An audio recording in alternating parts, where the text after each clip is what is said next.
ऋचा उदास थी। उसकी आंखों में हमेशा एक सूनापन रहता था। ऐसा लगता था मानो कोई अंधेरा राज उनमें दबा हुआ हो। ऋचा की माँ इला एक अध्यापिका थी। वो हमेशा काम में व्यस्त रहती थी। ऋचा के पिता परदेश में रहते थे और साल में सिर्फ एक बार ही घर आ पाते थे। ऋचा की माँ इतनी व्यस्त रहती थी कि वो उसका 8वां जन्मदिन भी भूल गई। अकेली ऋचा ने अपना जन्मदिन खुद ही मनाया। मोमबत्ती बुझाते हुए उसने मन ही मन में एक ही इच्छा मांगी, काश कोई मेरा दोस्त बन जाए। ऋचा को एक सच्चे दोस्त की बहुत जरूरत थी जो उसके इस अकेलेपन को दूर कर सके। रिया को अचानक एक लड़के की आवाज सुनाई दी।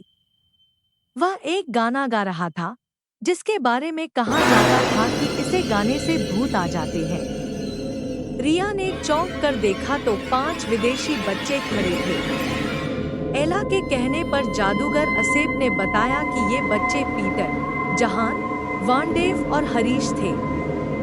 युद्ध में मारे गए ये बच्चे सिर्फ रिया को ही दिखाई देते थे।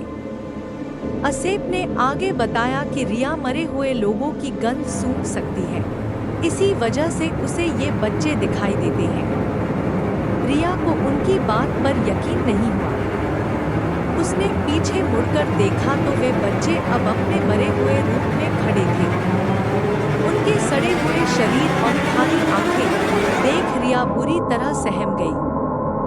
डर के मारे उसने इन बच्चों को भुला देने की ठान ली। ऋचा अपनी नन्ही बहन रिना और चचेरे भाई आनंद के साथ 9 साल बाद अपने बचपन के पुराने बंगले लौटी।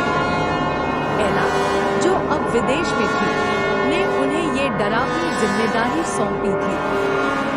उनकी दादी बीमार थी और कोई नर्स आने तक ऋचा को उनकी देखभाल करनी थी। घर के पीछे एक विशाल बरगद का पेड़ था।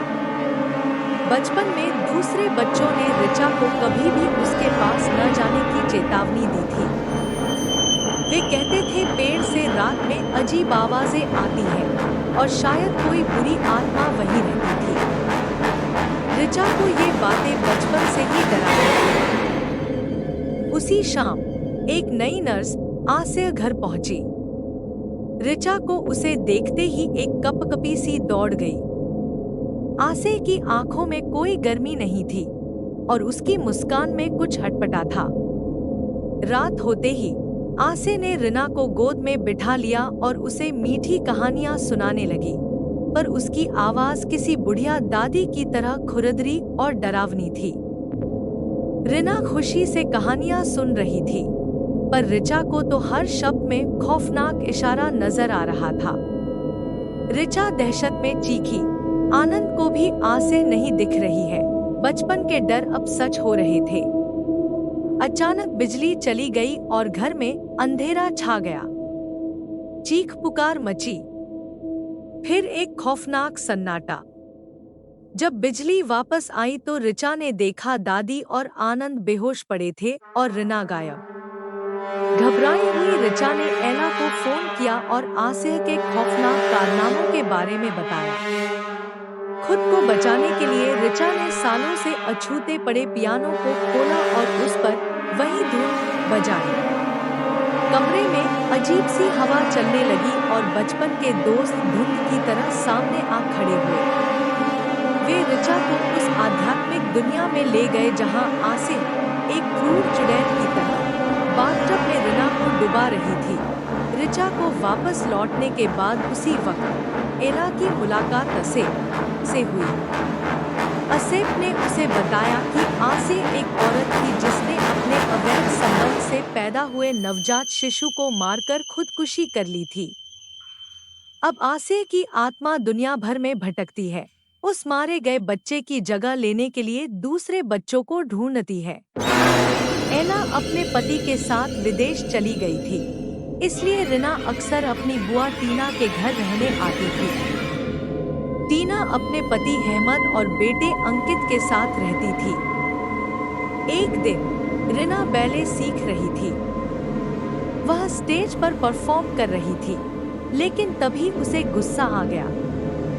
दरअसल स्टेज के पीछे एक भूत खड़ा था और रीना को डरा रहा था। उसी समय पीटर, वनदेव और जहान अपने दोस्तों हारिस और हेमंत से मिले। ये दोनों भूत थे। रेहा को अहमद पर शक था। वह पहले जैसा बातूनिक नहीं रहा था और पूरे घर में हर जगह अजमोद के फूलदान सजाने लगा था। एक दिन रेहा ने देखा कि अहमद किसी दूसरी महिला के साथ घूम रहा है। उसे लगा अहमद उसे धोखा दे रहा है। उसी दौरान टीना के साथ कुछ अजीब हुआ। उसे किसी भूत ने इतना डरा दिया कि उसे अस्पताल ले जाना पड़ा। अस्पताल में रेहा की मुलाकात एक लाश साफ करने वाले व्यक्ति से हुई, जो भूतों से बात भी कर सकता था। उसने रेहा को समझाया कि चालाक भूत यह चुन सकते हैं कि उनका दानव इंसानों को डराए या नहीं। उसने रेहा को सलाह दी कि वह मदा नाम की एक पूजा करे, जिससे उसकी खुद की शक्तियां बढ़ जाएं। आत्माओं से परेशान होकर अंकित ने रेहा से गुहार लगाई कि वह अपने छठे सेंस का इस्तेमाल करके ये सब रोकने में मदद करे। रेहा ने ध्यान लगाया और एक भूत को अपने अंदर आने दिया। भूत ने अंकित से कहा कि वो अहमद को मार डालेगी। इसके बाद रेहा ने अंकित को वो डायरी दिखाई जो उसने अहमद के कमरे से ली थी। उसमें अहमद ने लिखा था कि वो मोहिनी देवी नाम की किसी आत्मा की पूजा कर रहा है, जिसका जल्द ही 23वां जन्मदिन है और अहमद उससे मिलने वाला है। अहमद ने मोहित देवी की तस्वीर देखी और उसे अपनी एक पुरानी सहेली की याद आ गई। रेहा को शक हुआ कि मोहित देवी कोई और नहीं, बल्कि डच उपनिवेश काल की लड़की है। रेहा को पहले मिली डायरी और तस्वीर से भी यही लगा। उसे डर था कि मोहित देवी किसी नए पति को पाने के लिए अहमद को मारना चाहती है। रेहा तुरंत अहमद के पास दौड़ी और उसे बचा लिया। उसने घर से सारी डच महिलाओं की तस्वीरें फाड़ दी। थोड़ी देर बाद अहमद पर किसी भूत का साया छा गया। रेहा को अपने भूत दोस्तों की मदद लेनी पड़ी। उन्होंने मिलकर अहमद को मोहित देवी के चंगुल से छुड़ाया। अंत में अहमद अपनी डायरी को रोते हुए फाड़कर फेंक देता है। रेहा के भूत दोस्तों ने उसे इरा से मिलवाया, जो उस तस्वीर में दिखने वाली डच महिलाओं में से एक थी। इरा ने बताया कि उसका भाई डिमस मोहित देवी का प्रेमी था। मोहित देवी के पिता को उनका रिश्ता मंजूर नहीं था और उन्होंने डिमस को मार डाला। इसके बाद इरा ने मोहित देवी के पूरे परिवार से नाता तोड़ दिया।